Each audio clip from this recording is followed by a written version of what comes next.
그 앞에 8장에서 하나님께서 빌립 집사를 통해서 에티오피아 내시를 이렇게 구원한 그런 내용을 기록을 하고 있습니다.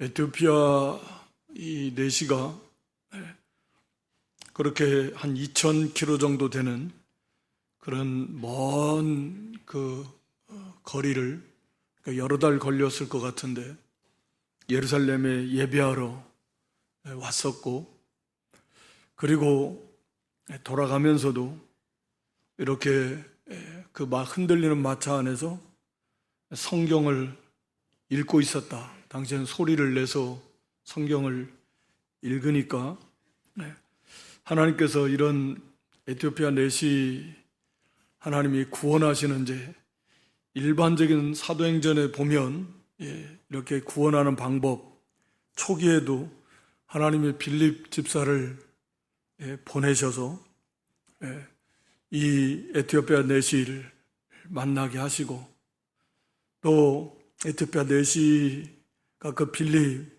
처음 보는 사람이고, 물론 자신은 에티오피아의 그런 이 재무, 모든 재물을 맡은 그런 권세 있는 사람, 수행원들도 상당히 많았을 것이고, 그렇지만 이렇게 빌립 와서 그 읽는 성경을 깨닫느냐 할 때 나 모른다. 가르치는 사람을 정말 원하는데 그런 사람이 자기에게는 없다. 그 속에는 그대가 가르쳐 줄 수 있는가라는 걸 기대하는 그런 이제 표현입니다. 그래서 그를 청했고 빌립을 청했다. 거기 8장 31절에 보면, 그러니까 이 에티오피아 내시의 모습을 보면 진리를 많이 사모하는 사람이에요. 얼마나 진리를 사모하면 그렇게 먼 거리를 왔다가 이제 먼 거리를 또 가야 되는데 그 흔들리는 마차 안에서도 성경을 읽는데 성경을 깨닫지를 못한다.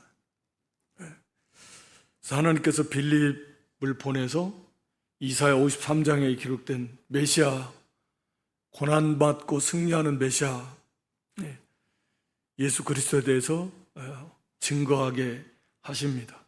이게 이제 하나님이 구원하시는 일반적인 방법입니다. 또 성경을 가르쳐주는, 그것을 풀어서 가르쳐주는 그런 인도자 하나님이 보내시고, 그들을 통해서 이 성경을 바르게 깨닫도록 성령 하나님이 역사하시고, 그 과정 속에서 우리가 하는 대로 예수가 그리스도임이 믿어지고 깨달아지는 그런 구원의 은혜를 베풀어 주는 것입니다. 하여튼 그렇게 해서 구원을 받았고, 여기에는 성령이 임하셨다, 특별히 무슨 성령이 물론 임하신 거지만 그런 어떤 증거들이 나타난 것은 기록하고 있지 않습니다. 성령이 아니고는 구원받을 수 없으니까. 그러면서 이제 세례를 받으면 무슨 거리낌이 있느냐.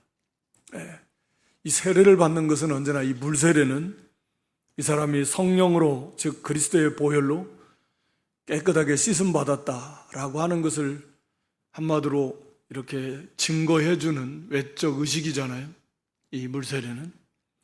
그러니까 빌립 분명히 이 에티오피아 내시가 구원받은 것을 본인도 확신할 수 있었고 그런 증거들이 있었던 것 같습니다. 그래서 빌립 이 내시도 세례 받으면 무슨 거리낌이 있느냐, 물 있는 곳에 이르러서, 그래서 빌립과 함께 내려가서 세례를 줬습니다.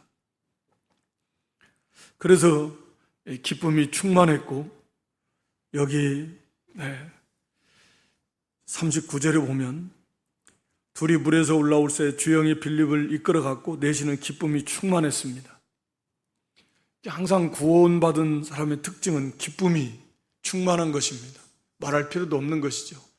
말할 수 없는 그런 영광스러운 그런 구원의 감사와 감격이 임하게 되는 것입니다.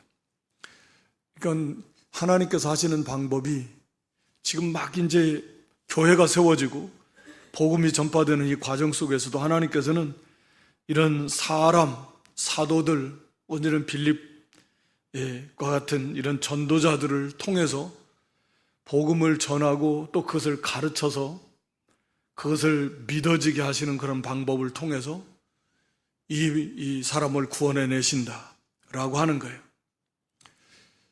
그래서 우리가 고린도전서 1장 21절에도 보면 사람이 볼 때는 미련한 것처럼 보이는 그런 것이 바로 전도이지만, 그러나 하나님께서는 바로 이 전도, 복음을 전하는 이 전도의 방법을 통해서 믿는 자들을 구원하시는 게 하나님의 방법이다.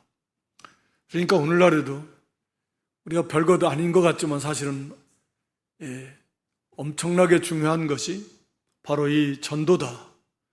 복음을 전하는 것입니다. 그걸 가지고 역사하시는 분이 하나님이십니다. 한 영혼이 지옥에 갈 영혼을 천국으로 인도하는 것, 이건 정말 이 땅에서 이보다 가치 있는 일이 어디 있겠습니까? 그 무엇으로 그 영혼을 천국으로, 우리가 하는 일은 우리가 인도하는 건 물론 아니지만 그 일을 하나님은 우리에게 하시는 거예요. 거기에 수종 들으라는 거예요. 큰 일은 하나님이 하실 거니까. 이미 예수님이 다 이루어 놓으셨고 그 영혼을 이렇게 구원해내는 일, 적용하는 일도 하나님이 하시는데 우리는 그렇게 심부름해서, 그런 의미에서 이것 정말 이 복음을 전하는 것은, 전도하는 것은 위대한 일이다. 그래서 이 복음을 전해서 하나님께 맡기고, 우리가 흔히 관계성 전도를 할 때는 잘 복음을 전할 수가 있어요. 그러니까 예수 그리스도에 대해서 증거할 수가 있는데 그렇지 않은 경우는 참 그러기가 쉽지가 않아요. 그래서 우리는 그냥 전도지 할 수 있는 대로 그래도 복음의 내용을 기록을 해서 전해주는 거예요. 그거라도 좀 읽어보고 그걸 통해서 하나님의 역사하시기를 기도하면서 할 수 있는 대로. 그런데 그것도 안 하면 그러면 이제 어떻게 되겠습니까? 그래서 이 복음을 전하는 것이 정말 중요하다라고 하는 것을 우리가 항상 기억하면서 이걸 통해서 구원해내는, 하나님이 당시나 지금도 이 전도의 방법을, 수단을 통해서 구원해내신다. 이게 하나님이 이렇게 전할 때 하나님의 역사가 나타납니다. 에티오피아 내시 같은 사람 큰 권세 있는 사람이에요. 아마 피부색도 다를 것인데 가서 가라고 하니까 가서 보니까 그런 사람을 만나게 하시고 가서 전해준 것, 이 사람 구원해내고 아마도 이 사람은 고국에 돌아가서, 그래서 이 에티오피아에 복음이 얼마나 많이 전해졌겠습니까? 그 땅에. 그래서 복음이 전해지고 교회가 세워지고, 오늘날에는 말씀드린 대로 이것이 이제 에티오피아 정교회로 변질되어서 이렇게 이 정통 기독교에서는 좀 벗어나 있지만 어쨌든 그렇게 이르기까지 이 복음이 전파되고 그 땅에 교회가 세워지고 수없이 많은 사람들이 구원받는 이 하나님의 역사에 이렇게 쓰임 받는 거예요. 이것이 이 땅에서 우리가 할 수 있는, 어떻게 보면 가장 위대한 일 중에 하나입니다. 우리가 예수님 닮아가는 것 말할 수 없이 위대한 일이고, 또 우리가 복음을 전해서 그 영혼들을 구원해내는 일도 이 땅에서 할 수 있는 최고의 위대한 일이에요. 무엇이 이거보다 더 위대한 일이 어디 있겠습니까? 육신의 죽어가는 생명을 살리는 것 정말 귀한 일인데 그것과 비교할 수가 없잖아요. 영혼을 살려나가는 일은, 이건 상상도 할 수 없이 중요한 일이다 라고 하는 것을 우리가 좀 깨달아서, 그렇다, 내가 구원해내는 거 아닌데 다만 전하는 건데, 기도하면서 듣든지 아니 듣든지, 예수님은 이거 하려고 하나님이 사람이 되셔 오셔서 십자가에 죽으신 건데, 예수님도 그렇게 고난받으시고 쫓겨나시고 굶으시면서 걸어다니시면서 뜨거운 땡볕 아래서도 하나님이신 예수님이 그렇게 하셨는데, 그 사도들 모든 전자들 마찬가지. 목숨 다 순교의 피를 뿌려가면서 복음 전하는 네가 하려고. 이렇게 위대한 일인데 우리는 그렇게까지 하지도 않지만 복음 전도지 가지고 나가서 전하는 거 그거 못하겠네. 그러면 너무 죄송하잖아요. 너무 부끄럽잖아요. 하나님 앞에서. 네. 그래서 우리가 전해야 됩니다. 나갈 수 없을 만큼 난 못 걸어간다. 그거 어쩔 수 없죠. 그건 더 이상 할 수 없으니까. 그래도 이제 전화가 있으니까 아는 사람 전화해서라도 하려면 그것도 못할 정도 되면 그때는 이제 어쩔 수 없어요. 전할 수 없는 때가 온 거니까. 예. 그러기 전까지는 전해야 된다. 예. 하나님 앞에서. 그리고 복음 전하고 전화 관계성으로 우리가 예수 그리스도를 전할 수 있는 사람한테 그렇게 전하고 그럴 수 없는 경우는 전도지를 통해서 전하고 이것이 정말 중요한 일이다 라고 하는 것입니다. 그래서 하나님께서 그런 빌립을 39절에 보면 주의 영이 성령께서 빌립을 이끌어 가셨어요. 그래가지고 이끌어 가셨다라는 말은 순식간에 데려가 버리셨다. 그런 의미입니다. 예. 이 단어가 데살로니가전서 4장 10절짜리 보면 공중으로 끌어올린다. 이 끌어올려요. 그 단어랑 똑같은 단어인데, 그러니까 하나님께서 이 빌립이 사마리아에서 전도하다가 여기 또 가서 에티오피아 내시를 만나기 위해서 그렇게 먼 곳까지 또 쉬지 않고 막 부지런히 가고 얼마나 피곤하겠어요. 그런데 거기서 또 어디로 보내냐면 다소, 아소도. 이건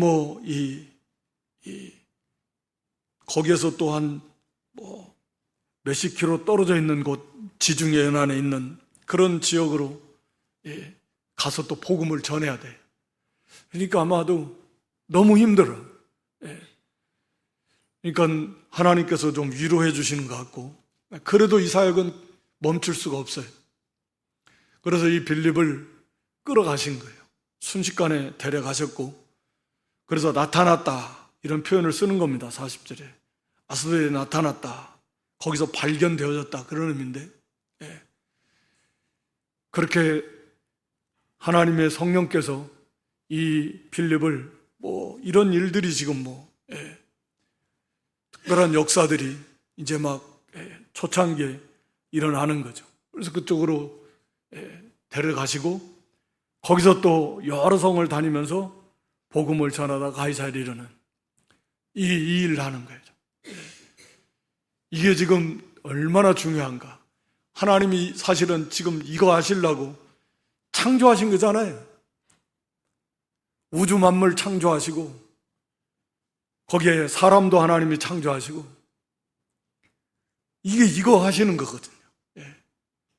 하나님이 사람이 되어 오시고 십자가에 죽으시기까지 하시고 이렇게 해서 구원해서 하나님 나라 세우시려고 이거 하시려고 한 거예요. 그러니까 이게 얼마나 중요한가. 우리가 지금 먹고 사는 게 중요한 게 아니에요. 하나님의 나라와 의를 구하며 이 모든 것을 너에게 더해주리라. 그러니까 주가 하나님의 나라와 의를 구하는 거죠. 하나님 나라 세워나가는 겁니다. 이것이 너무너무 중요하다. 그런데 우리가 먹고 사는 거 그 세상에 취해가지고 지금 이게 얼마나 잘못된 것인가요? 우리가 지금 여기에 이걸 등한히 하고 바빠서 못한다, 힘들어 못한다, 그러면 이게 하나님 앞에서 이게 지금 얼마나 잘못된 겁니까? 지금 이거 하시려고 하나님이 창조하신 건데, 이 세상을 통치하고 다스리시는데, 지금도 이 일을 하시는 건데, 그러니까 우리 자신이 이런 일들을 통해서 예수 그리스도를 닮아가는 거예요. 한 영혼을 구원해내는 일, 우리가 직접 열매를 거두지 않아도 복음의 씨앗을 뿌려놓은 거, 다른 사람이 뿌려놓은 거 거두기도 하고, 이거 하는 겁니다. 이거 하다가 하나님 앞에 부름 받으면 가야지. 그 과정 속에서 우리가 많이 예수님을 닮아가는 거, 기도하고 부르짖고 섬기고 인내하고 고난 속에서 그게 가는 거죠.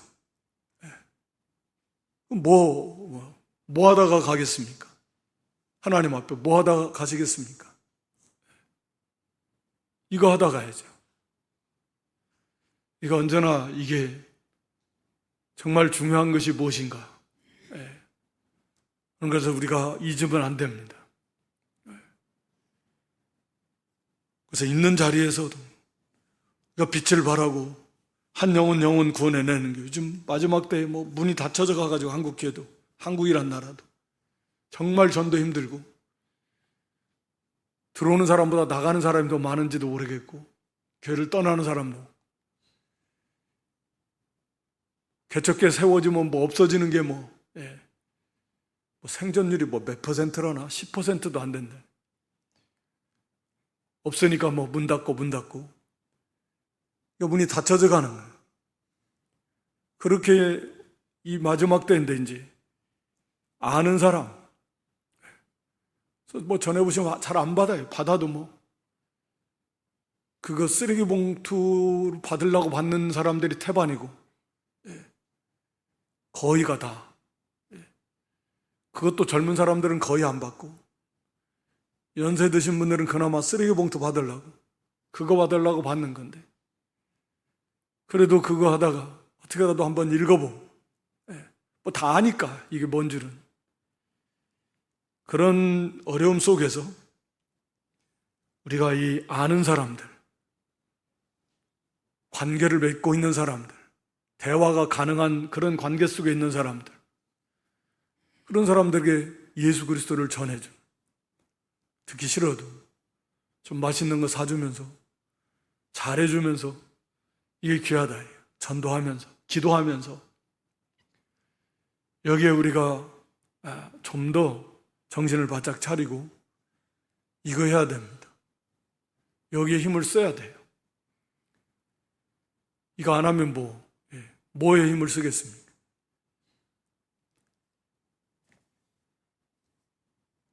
오늘 여기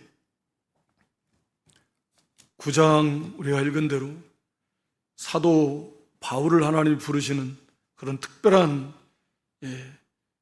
그런 부르심의 모습이 나와 있습니다.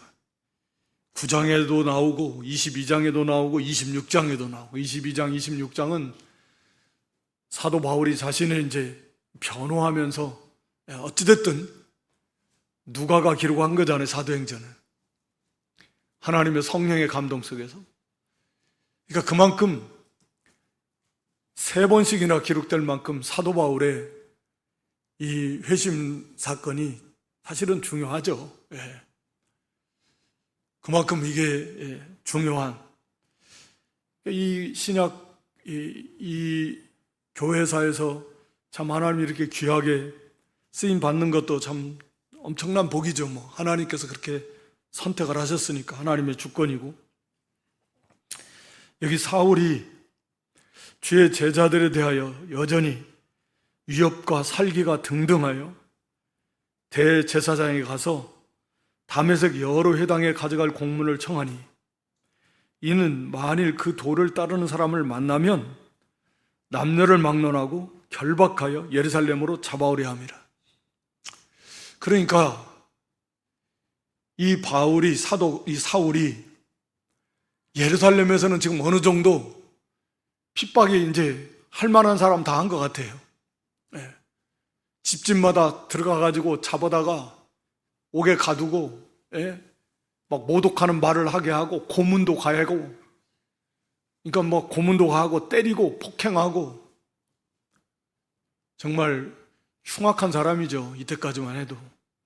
끔찍할 만큼. 그러니까 이제 예루살렘에서는 지금 이제 어느 정도 한 것 같아요. 할 수 있는 거. 그런데 그래도 지금 분이 안 풀려가지고 이제 다메섹은 예루살렘에서 한 200km에서 250여 km, 그렇게 먼 곳이잖아요. 당시에 가려면 하루에는 못 가는 거죠. 몇 날을 해서 가야 되는데, 그 다메섹이 그 당시에 상당히 큰 도시. 우리가 뭐 구약에도 아람 나라 수도였을 만큼, 그러니까 거기에 수십만, 한 50만 이렇게 사람이 살았을 것으로 추정하고, 유대인들이 한 4만, 5만, 한 10%, 유대인들이 4, 5만 명이 거기에 살았다고 그렇게 전해져요.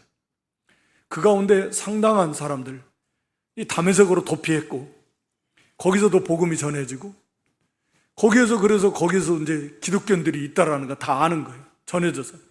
그러니까 지금 이제 이 사울이 여전히 지금 막 위협과 살기가 등등하다라는 표현이 뭐냐면, 이 살기는 살인이라는 단어거든요. 죽이는 거예요. 이 죽이고자 하는 죽이고 싶어가지고 이 씩씩거리는 이 짐승이, 맹수가 막 씩씩씩씩 이 먹이를 앞에 두고 하듯이 지금 정확히 그런 표현이거든요.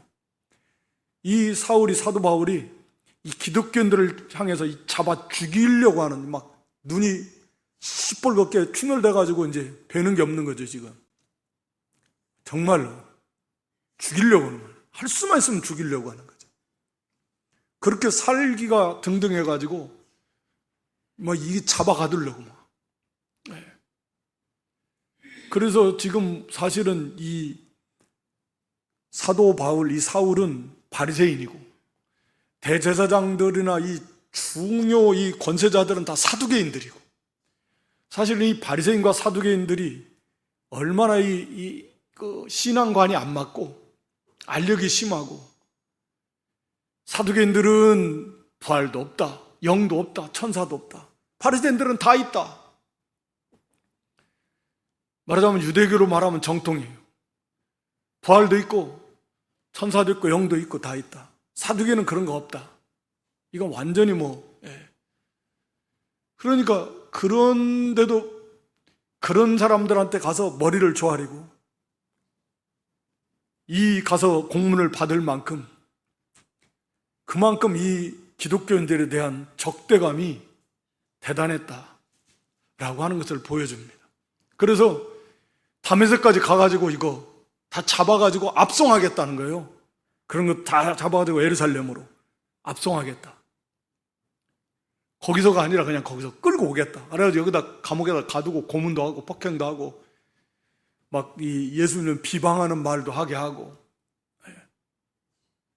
이런 그 악을 행하는, 이게 지금 당시에 구원받기 전에 이 사울의 모습입니다. 그러니까 기독교인들 입장에서는 이건 정말 하여튼 원수 중에 원수예요. 이 사울이 기독교를 핍박하는 선봉장입니다. 가장 앞장서서 가장 악랄하게 이 핍박하던 게 바로 이 사람이에요. 그래서 여전히 막 살기가 등등해가지고 대제사장이 공문을 받아서 당시에 이 다메섹을 다스리는 로마의 지배 아래에 있지만 로마의 승인을 받아서 그런 나바테안 그 아레다 왕이 통치를 했다 그러고, 이 정책이 이 유대의 그 사내들인 공회의 권위를 인정해주는, 그래서 이것과 관련된 유대인들 중에서 아마도 이렇게 예수 그리스도를 믿는 기독교인으로 개종된 사람들이 있다라고 하면 그걸 권한을 허락해 준 것 같아요. 그러니까 이방인들을 가서 잡아오는 건 아니었던 것 같고, 거기에 있는 유대인들이 4, 5만 명 있는데 그 유대인들 중에서, 유대교 그들 중에서 기독교를 예수 그리스도를 믿는 자들이 있다면 이들은 지금 유대교를 대적하는 이단이고, 이들의 입장에서 볼 때는 이 하나님을 대적하는 흉악한 이단이다. 이런 것들은 박멸해야 된다. 라고 하는 이제 그런 차원이기 때문에, 그래서 그런 것을 그 종교에 관해서 그런 것을 권한을 인정을 해준 것 같고, 그러니까 대제사장에게 공문을 받아서 다메섹까지 가서 거기에 있는 유대인들 4-5만 명이 있는 그 중에서 그리스도인들 이것들을 색출해가지고 지금 잡아가려고 지금 이 사도 바울이 가는 겁니다. 그 공문을 받아가지고. 그래가지고 이제 내려가다가 거기 예수님을 만나는 그 사건이 이제 일어나는 거죠. 거기 3절에 사울이 길을 가다가 다메섹에 가까이 이르더니 호련히 갑자기 하늘로부터 빛이 그를 둘러 비추는지라. 다메섹에 가까이 왔는데 갑자기 엄청난 빛이, 해보다 더 밝은 빛이 비쳤습니다. 그러니까 거기 같이 가던 사람들이 보고 다 땅에 아마 엎드러질 수밖에 없는. 그러니까 여기 바울의 표현에 의하면 정오나 정오. 유대 나라 그쪽 지역의 근동 지역의 정오, 해가 얼마나 정말 환하고 뜨겁겠습니까? 그런데 그때의 그 빛이 임했으니까 얼마나 더 밝은 물리적인 빛이겠죠. 영적인 빛이기도 하지만 물리적인 그 빛이 비춘 거예요. 비교도 할 수 없을 만큼 그런 강력한 그런 빛이, 영광의 빛이 이들에게 비쳤습니다. 그러니까 다 엎드러질 수밖에 없는, 깜짝 놀라고 혼비백산 해가지고 다 엎드러져 버려. 기세가 등등 해가지고 지금 사울이 지금 가는 씩씩거리면서 가듯이 그렇게 가던 사울이 그 빛 앞에 그냥, 그렇죠, 인간이 바로 거꾸러져 버리는 거죠. 이게 지금 이런 일이 겪어보지 못하는 일. 그러면서 거기 음성이 들리잖아요. 사울아, 사울아, 네가 어찌하여 나를 박해하느냐. 말이 그렇지 엄청나게 깜짝 놀랐을 것이고, 그렇지만 분명히 여기 사울도 보면 주여 누구십니까? 분명한 그런 이성이 있고 다 있어요. 엄청나게 놀랐고 두려움에 사로잡혔고 혼비백산했고, 주여 누구십니까? 나는 네가 박해하는 예수다. 그러니까 아마 엄청나게 깜짝 놀랐을 것 같아요. 왜 그러냐면 지금 그 26장 13, 14절에 보면, 사도행전 26장 13, 14절에 이 사도 바울이 지금 자신이 이거 예수님 만난 것을 얘기하는 내용이잖아요. 왕이여 정오가 되어서 길에서 보니 하늘로부터 해보다 더 밝은 빛이 나와 내 동행들을 둘러 비쳤는데, 우리가 다 땅에 엎드러져서 소리를 들었는데 히브리 말로 사울아, 사울아, 네가 어찌하여 나를 박해하느냐. 가시채를 뒷발질하기가 내게 고생이니라. 이 가시채를 뒷발질하기가 네게 고생이다. 지금 그렇게 예수님께서 사울에게 말씀하시는 거죠. 가시채를 뒷발질한다라는 것은 당시에 이랜들도 다 격언처럼 아는 거지만, 주인이 소나 가축을 말을 안 들으면 가라고 하는데 안 간다가 자꾸 버티면은 이 가시 같은 거 찍찍찍 박혀있는 채찍으로 때리는 거죠. 그럼 안 가고 베개요? 가는 거지. 그러니까 더 고생인 거예요. 그냥 순종해서 가라고 하는 걸 잘 따라가면은 그냥 쉽게 가잖아요. 근데 안 가니까, 말 안 들으니까 가시채를 때리는 거예요. 그러니까 자꾸 반항해요. 거부하고 반항하고 거역하고. 그러면 가시채로 채찍을 맞는 것밖에 안 돼. 지금 사울의 입장이 지금 그와 같다는 거예요.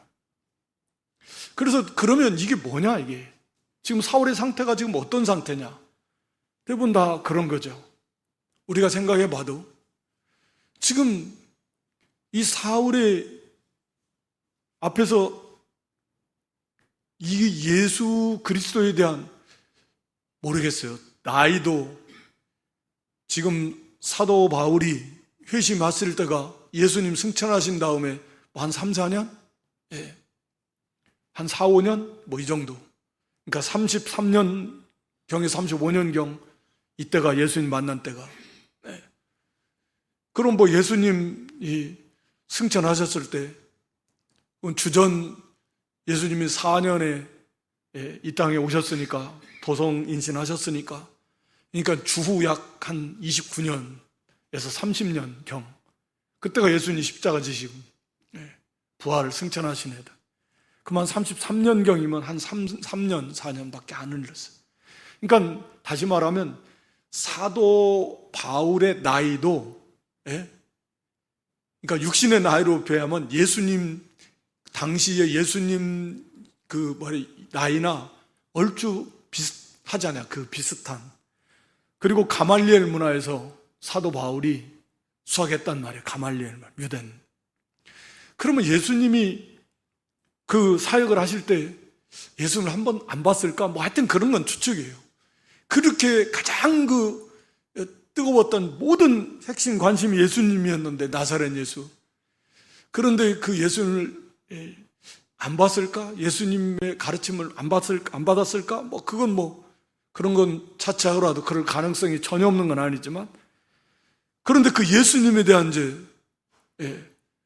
십자가의 죽으심과 그 다음에 그때도 아마 예수님에 대해서 엄청나게 아마 그렇게 이 반대하고 막 거론편에 분명히 섰을 것인데, 예수님 죽으심 관여 안 했을까? 뭐 어찌됐든.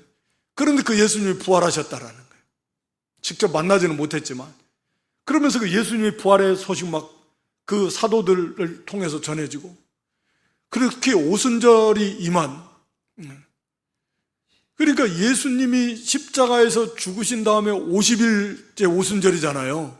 예수님이 40일 계시고 부활 승천하신 지 10일 만에 오순절이니까, 성령이 임하셨으니까. 그런데 오순절 성령이 임하신 다음에 이 사도들이 180도 변했단 말이에요. 그래가지고 그 예수님의 그 그리스도, 예수님이 바로 나사렛 예수가 그리스도다, 메시아다, 그분의 부활 증거하면서 막 엄청난 일이 일어나기 시작합니다. 이적들이 일어나면 그걸 하나님이 증거해 주는 거죠. 그러니까 이 유대인들 아마 사도 바울 입장에서도 엄청나게 혼란이 왔을 것 같아요. 그러면서 이들의 주장이 뭐냐면, 사두개인들은 부활이 없다, 영도 없다, 천사도 없다 하지만 바리새인들은 다 있다라는. 그러니까 오히려 지금 당시 사도들이나 이 빌립이나 스데반 집사 전하는 거 보면은 자기들도 부활이 있다, 성경. 그러니까 오히려 사두개인들보다는 이들의 주장이 자기들과 맞는 거예요. 천사도 있다, 영도 있다, 다 있다. 지금 기독교도 다 있다. 그런 데서 오는 그런 이 혼란함이 분명히 있었을 거고, 특히 이 스데반 집사의 그 설교 7장에서 쭉 우리가 살펴본 대로 틀린 게 없잖아요. 구약 성경의 정통한 사도 바울의 입장에서 자기도 고작 현장에 있었을 건데, 그걸 들으면서 뭐 그걸 반박할 수가 없는 거죠. 스데반 집사는 성령이 충만한 가운데서 그들의 지금 잘못된 것들을 지적하면 그 내용을 반박할 수가 없습니다. 그 내용이 다 맞아요. 그런데 그 스데반 집사가 마지막 순교하면서 그 예수님이 지금 하늘 보좌 우편에 지금 계신다, 하늘이 열려서 서 계신다 라고 막 천사와 같이 지금 얼굴이 막 환하게 빛나면서 그 공회 앞에서 조금도 두려워하지 아니하고, 그러면서 죽어가면서도 막 돌에 맞아서 피가 철철 죽어가면서도 저들을 용서해달라고, 이런 거에 대해서 엄청난 충격은 왔을 것 같고, 그러면서도 사도 바울은 그럴 리 없다, 막 그럴 리 없다, 애써 자기 속에 오는 그 어떤 그러면 이게 유대교, 그렇게 신봉한 유대교에서 주장하는 거 수없이 많은 지금까지 지켜온 그렇게 다 무너져 버리는 건데, 그럴 수 없다, 그래서는 안 된다, 이런 갈등이 있었다고 우리가 충분히 추정하고 많은 학자들이 그렇게 추정을 합니다. 아니야, 이래서는 안 돼. 그러면 우리가 지금까지 주장하고 가르쳐주고 이게 다 무너져 버리는 건데, 이래서는 안 된다. 그러니까 더더욱이 우리가 그 떠오르는 생각을 없애려니까 더 열광, 더 이렇게 이 기독교인을 빨리 없애야 되겠다, 애써 그것을 외면하면서 만약 그러면 안 된다, 이런 갈등들이 사도 바울에게 있었던 것으로 보여져요. 그러니까 오히려 그것을 더 외면하면서 더 심하게, 더 강하게 이 기독교를 핍박하는 거예요. 애써서 그걸 외면하면서. 그래서 주님께서 네가 가시채를 뒷발질하기가 너한테 고생이다. 그러니까 그런 충분히 믿을 만한 그런 것들이 오면서 이게 그런 터치가 일어나는데도 애써서 외면하고 알아보려고 하지 않고, 물론 하나님께서 사도 바울을 사도로 사울을 부르시려니까 예수님께서 직접 다른 제자 사도들처럼 예수님 따라간 건 아니지만, 그래서 예수님이 직접 부활하신 예수님이 나타나신 거예요. 그러던 차인데, 그래서 더 열광적으로 이 기독교인을 핍박하던데, 근데 딱 부활하신 예수님 진짜 나타나 버리셨네. 그러니까 빛뿐만 아니라 여기 7절에 보면 같이 가던 사람들은 소리만 듣고 아무도 보지 못하여 같이 가던 사람들은, 그러니까 사도 바울은 부활하신 예수님을 만났어요. 부활하신 예수님이 그 빛 가운데서 사도 바울에게 보여주신 거예요. 그러니까 애써 아니야, 그래서는 안 돼 라고 하면서 부인했던 그 나사렛 예수님이 진짜 그리스도가 맞는 거네. 그러니까 그러면 자기는 뭐예요, 이거? 이거 엄청난 아마 그 충격이 사도 바울에게 임할 수밖에 없었던 대사건인 것 같습니다. 어쨌든 예수님께서 이 사울을 그렇게 사도로 부르시려고 이렇게 하나님의 때에 나타나신 거죠. 그러니까 하나님의 역사가 참 신기한 것 같아요. 항상 보면 스데반 집사를 죽이는데 그 예수가 그리스도다, 나사렛 예수가 바로 그리스도다, 근데 아니다 라고 그걸 반대하는 그 선봉장에 섰던 사도 사울, 그 죽이는데 중심 역할을 했던 그 사울. 그래서 하나님은 그 스데반 집사를 순교의 제물로 받으셔서 하나님 나라에 데려가신 다음에 어떻게 보면 그 맥을 잇는 게 이 사울이에요. 그래서 180도 돌아서서 이제 이방 세계 선교의 그런 일꾼으로, 종으로 하나님이 이렇게 불러서 쓰시는 겁니다. 그러면서 여기 4절에 보면 사울아 사울아 네가 어찌하여 나를 박해하느냐. 우리가 잘 아는 대로 지금 성도들을, 교회를 박해하는 건 예수님 박해하는 것이다. 오늘 우리가 사울아 사울아, 하나님이 자기 이름 알고 있다는 것, 우리 다 알죠. 창세전에 우리를 다 아시고 선택해서 지명해서 부르셨다 하지만, 실제로 하나님께서, 우리 주님께서 우리 각자의 이름을 부르시면서 친근하게, 정말 사랑스럽게 이름을 2번씩이나 부르시면서 우리를 부르신 거고, 지금도 우리가 교회와 성도를 이렇게 힘들게 한다, 손해를 준다. 그러면 그거 예수님 손해를 주는 건데, 성도 한 사람 실족해 하면 그거 왜 너 나를 이렇게 힘들게 하냐. 예수님께서 이름을 부르시면서, 우리 각자 이름을 부르시면서 어째서 나를 이렇게 나에게 손해를 주느냐. 뭐 박해까지는 아닌다 해도 왜 이렇게 나를 아프게 하냐. 그러는 음성을 우리가 들을 수 있으면 좋겠습니다. 형제를 우리가 힘들게 하고 실족해 하고 교회를 손해를 준다면 그것은 곧 주님, 사울아 사울아 네가 어찌하여 나를 박해하느냐. 이런 주님의 음성이 우리가 부족하지만 참 우리 이름을 부르시면서 잘했다, 네가 나를 기쁘게 하는구나, 이런 음성이 들려야 되는데 어째 나를 이렇게 힘들게 하고 가슴 아프게 하느냐.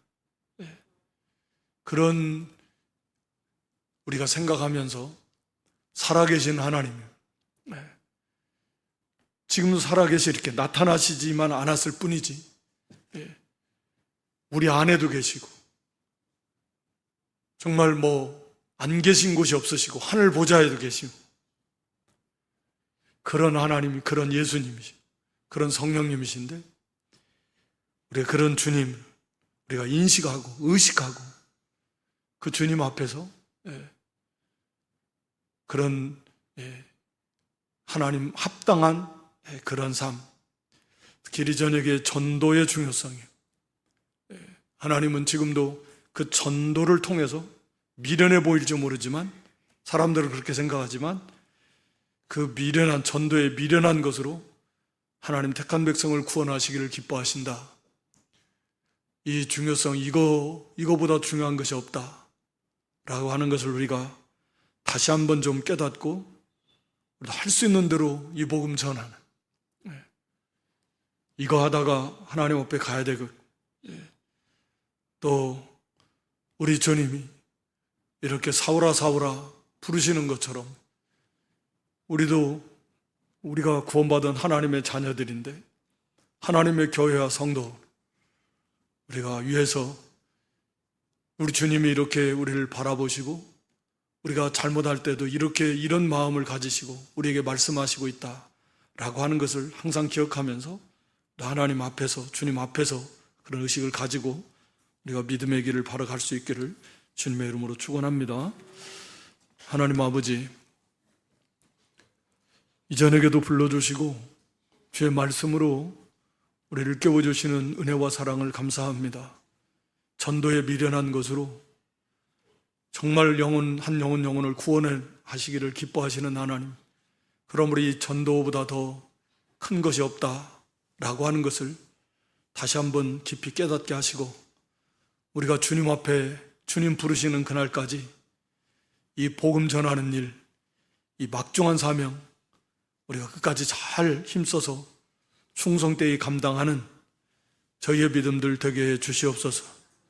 사울아 사울아 네가 왜 나를 박해하느냐 말씀하신 그 주님의 음성이 우리 각자에게 우리가 잘못할 때 우리 마음에 들려져서 정신이 번쩍 나게 하시고 돌이키게 하시고 오직 우리 주님을, 우리 하나님을 기쁘시게 하는 그런 자리로 나아가는 그런 깨어있는 저희의 믿음들이 되게 해 주시옵소서. 예수님의 이름으로 기도드리옵나이다. 아멘.